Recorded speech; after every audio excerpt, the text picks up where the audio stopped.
The Cardinals have their opening day roster set to go, and there's a few surprises, but the biggest news is that Jordan Walker is coming to St. Louis. This is Locked on Cardinals. You are Locked on Cardinals, your daily St. Louis Cardinals podcast, part of the Locked on Podcast Network, your team every day.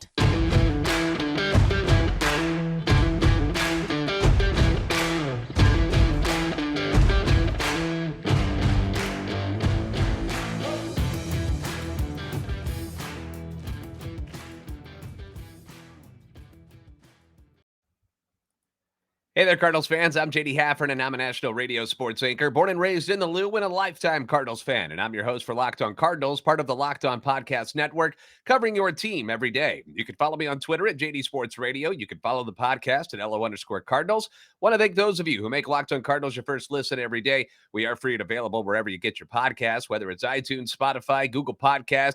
You can find us on YouTube if you need us. Like, subscribe, and comment. That way you can interact with us. Hit the notification button so you know when new episodes are posted. This is a show serving Cardinal Nation and giving the best fans in baseball all of the info about the birds on the bat. Today's episode is brought to you by Gametime. Download the Gametime app, create an account, and use code LOCKEDONMLB for $20 off your first purchase. Last-minute tickets, lowest price, guaranteed. It's been a busy couple of days for the Redbirds as we inch our way closer to opening day, which will be on Thursday against the Toronto Blue Jays. So let's go ahead and start with Mikolas, the Lizard King. Not only was he named the team's opening day starter, something he most definitely deserved, but the team also announced that they have signed the 34-year-old to a 2-year extension worth $40 million, which will keep him in a Cardinals uniform through 2025. And we know that coming into camp, the team had just one of their 5 starters signed after this season. That would be Steven Matz. He's the only one that's under contract as they came into spring training. You know, Wainwright's going to retire, and then it was Mikolas, Flaherty, and Jordan Montgomery. So we figured something might get done with at least one of these remaining free agents, and it so happened to be my choice was that it was going to be Miles Mikolas. I thought all along it just made sense. I've said to anyone who would listen that before the season, the answer, if they're going to extend any of them, should be Miles Mikolas. The guy has been an all-star in 2 of his 3 healthy seasons in St. Louis, and the only reason that they probably didn't have something done sooner was because Miles was off playing for Team USA at the World Baseball Classic. President of Baseball Operations John Mozeliak said this at the press conference when he announced the deal. Here is someone who truly wanted to be a St. Louis Cardinal from day one. That's something that's important to us. When someone wants to be here, that's something we try to make happen. Then when you think back to the earlier extension he signed with us after coming over from Japan, he's always been betting on himself and winning. Mikolas went on to say this is where I've always wanted to play. I grew up here, getting pulled out of school to come and see the spring training games. I've been a Cardinals fan for a long time. Coming back from Japan, this is the place that I wanted to be, and this is the place I want to stay. As far as his opening day assignment goes, Mikolas said this: it's a combination of a few dreams come true. Opening day in St. Louis is a special day, something I've seen since the first day I got to experience it myself. To help us get off on the right foot would be tremendous for me. Now, that still leaves Jack Flaherty and Jordan Montgomery as guys who don't have contracts going into next season. Montgomery recently voiced his willingness to listen about an extension, but made it sound as if nobody had approached him about one yet, so he's playing the waiting game. And then you got Jack Flaherty. He's the one that makes me more nervous out of the remaining 2 because he hasn't really shown the ability to stay healthy the last couple of years, and when he does pitch, he's been inconsistent. Today was a perfect example. The Cardinals got absolutely steamrolled by the Astros today. 24-1, by the way, in case you weren't listening to that game. Good for you if you didn't go through all that. But today, Jack Flaherty got his final start of spring training, and he was all over the place in the first 2 innings, giving up 6 runs on 4 hits. He hit 2 guys. He walked 3. He was brutal, and he had to be pulled in the second inning because he had thrown too many pitches that inning. They didn't want him to throw anymore. But to reach the pitch count that they wanted him to get to, which I believe was 75 today, they brought him back in the third inning, and he retires the next 6 batters in a row to get through 4 innings. It's Jekyll and Hyde all the time with Jack Flaherty, and until he becomes consistent, I don't know if you trust him. You know, locking someone up like that doesn't exactly sound like good business. I mean, if you took his name away from it and you just looked at his stats and what he's done over the last few years, you're like, why would I extend this guy? But at the same time, you do know who Jack Flaherty is. He does have a name, and you've seen how good he can be. And you don't want to screw up and let him get away from you and fear that he returns to that form that you've seen before when he's at his best, and it comes back to bite you in the behind. So it's kind of a tough spot to be in for the front office. And then on Jack's side of things, I mean, because you got to think about both sides here. I'm sure he would love to get a deal done to secure his foreseeable future. But at the same time, if he does go out and has a solid season this year, and I'm sure he believes in himself that that's exactly what he's going to do, then someone's likely to throw a very large contract at him and he could cash in big time, as opposed to probably the lower number that the Cardinals would offer him as an extension right now. But it looks, because we only got a couple days until spring training's wrapped up and then we're on to the regular season, and usually people don't like to negotiate on contracts while the regular season is going on, but it looks like they'll go into the season without a deal with either of them. Probably just saving their money for Shohei Ohtani, right? That's probably what they're doing. As far as the rest of the rotation schedule goes, you're going to have Mikolas on Thursday on the opener. Flaherty will be wearing the Purdy cream uniforms on Saturday. Montgomery is your pitcher on Sunday. Woodford on Monday. He's going in for Wainwright, who starts the year on the IL. And then Matz will be on Tuesday. Big news on Saturday was that the roster for opening day was announced, and Jordan Walker has made the team. We're going to break it down next for you on Locked On Cardinals.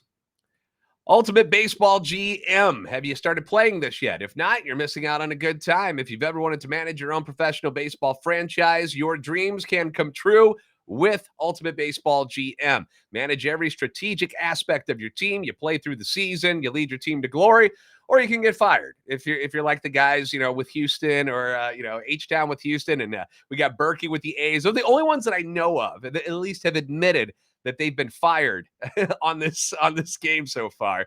But you're responsible for everything. You got to hire the right coaches and the staff. You got scouting, you got drafting, free agency, the ups and downs of a season. There's going to be injuries. There's going to be attitude adjustments that need to be made. All this in a challenging and realistic game world. Ultimate Baseball GM. It's completely free and playable offline, which is great. That way you don't have to have Wi-Fi available if you want to play the game. You get stuck somewhere where it doesn't have Wi-Fi that you can hop onto, you can still play the game. It's great. Locked On Cardinals listeners, you're getting a 100% free boost to your franchise when using the promo code Locked On. Do that in the game store, and make sure just to check it out if you haven't tried it yet. Again, it's free. Download the game. Just visit probaseballgm.com, scan the code, or you can look it up on the app stores. That's probaseballgm.com. Ultimate Baseball GM. Start your dynasty today.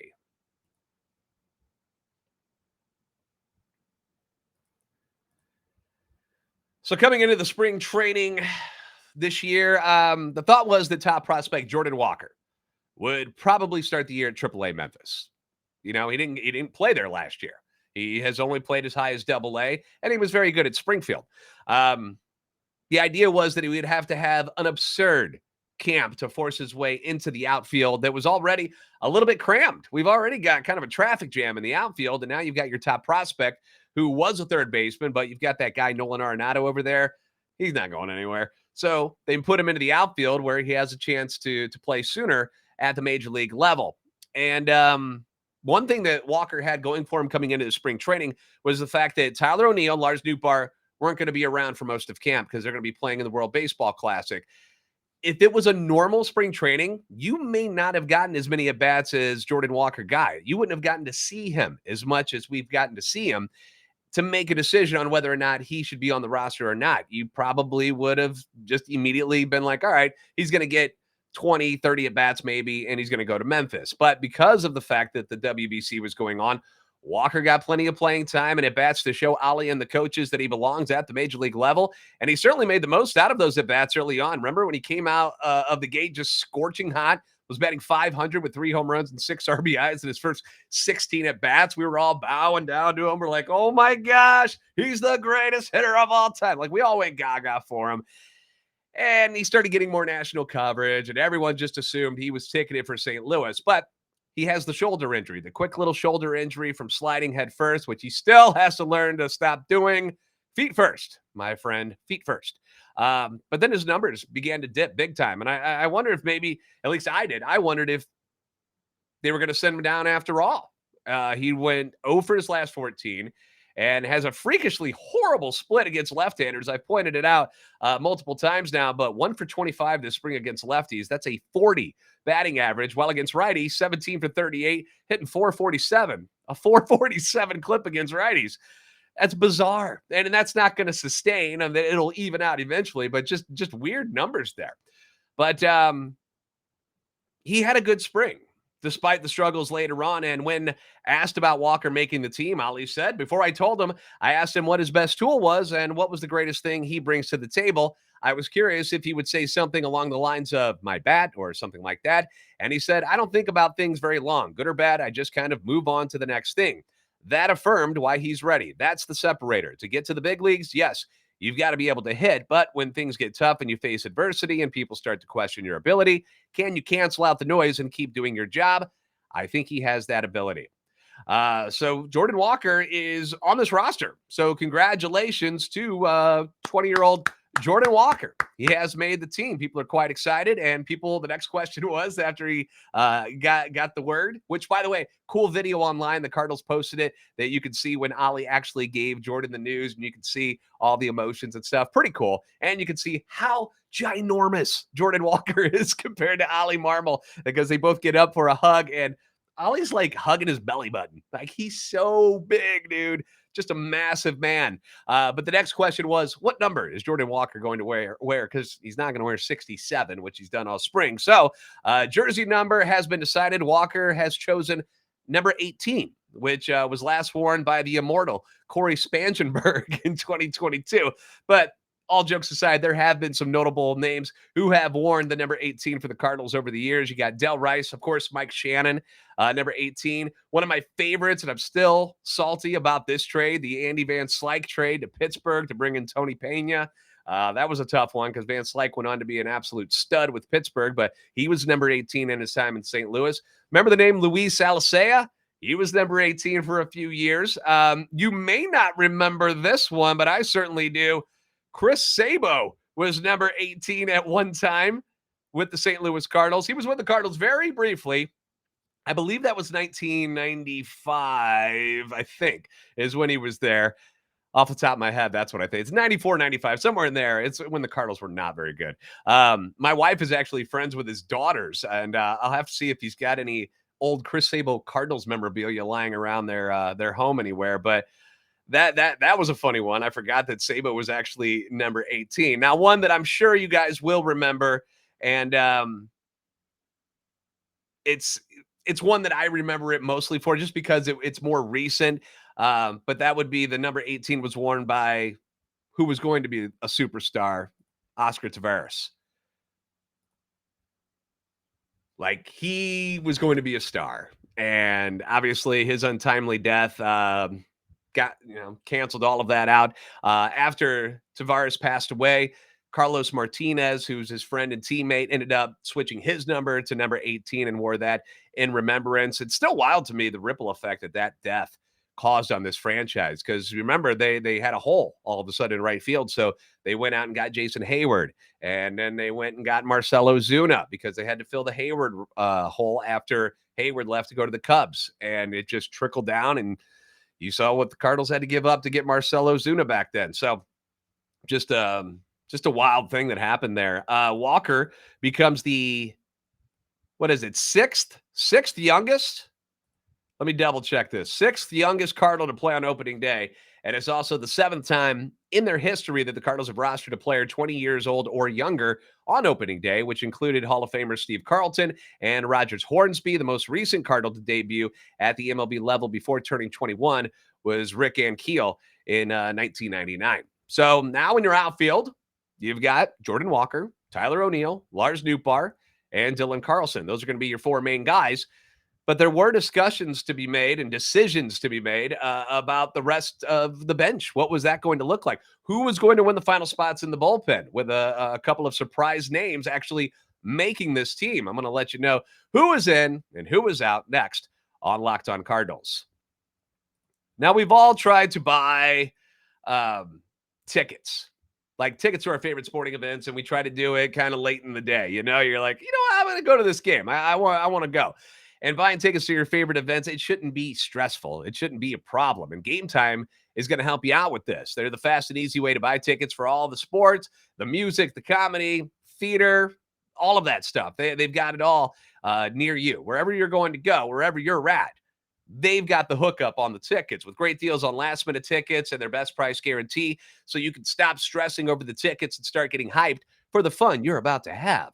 And forget about planning months in advance. You don't have to do that because Game Time has deals on tickets right up to the day of the event with exclusive flash deals on tickets for all sorts of sports, football, basketball, baseball. You like music. I'm a big concert guy. I love going to concerts. That's a big plus. Comedy, theater, all of that is available at Game Time. And they've got the Game Time guarantee, which means you'll always get the best price. If you find tickets in the same section and the same row for less somewhere else, Game Time will credit you 110% of the difference. Tickets are then sent directly to your phone. You never have to dig through all the emails trying to find them. So snag your tickets without the stress with Game Time. Download the Game Time app, create an account, and use code LOCKEDONMLB for $20 off your first purchase. Terms apply. Again, create an account and redeem code LOCKEDONMLB for $20 off. Download Game Time today. Last-minute tickets, lowest price, guaranteed.